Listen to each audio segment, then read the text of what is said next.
সকালবেলা ঘুম থেকে উঠে আমাদের বিনসারের হোটেলের ব্যালকনিতে বেরিয়ে দেখি একটা ক্লাউড রিভার তৈরি হয়েছে। বেসিক্যালি যে জায়গাটায় এই ক্লাউড রিভার তৈরি হয়েছে সেখানটা কিন্তু একটা জঙ্গল, বলতে পারেন বিনসার স্যাংচুয়ারিরই একটা পোর্শন। হোটেল থেকে ব্রেকফাস্ট করে আমরা এখন বেরিয়ে পড়েছি কাসার দেবীর টেম্পলের উদ্দেশ্যে। এখন যে জঙ্গলটার মধ্যে দিয়ে যাচ্ছি, দেখুন মেঘটা মাটিতে নেমে এসছে। সকালবেলা বিনসার হোটেলে ব্যালকনি থেকে দেখিয়েছিলাম একটা জায়গায় ক্লাউড রিভার হয়েছে। আমরা কিন্তু এখন সেই জঙ্গল এবং সেই ক্লাউড রিভারের মধ্যে দিয়েই যাচ্ছি কাসার দেবী টেম্পলের উদ্দেশ্যে।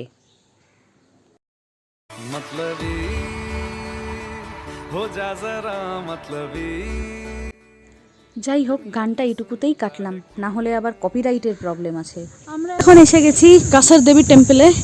এই হচ্ছে টেম্পলে ওঠার রাস্তা, এই হচ্ছে গেট। পরের শর্ট ব্লগে থাকবে কাসার দেবী টেম্পলের সংক্ষিপ্ত বিবরণ।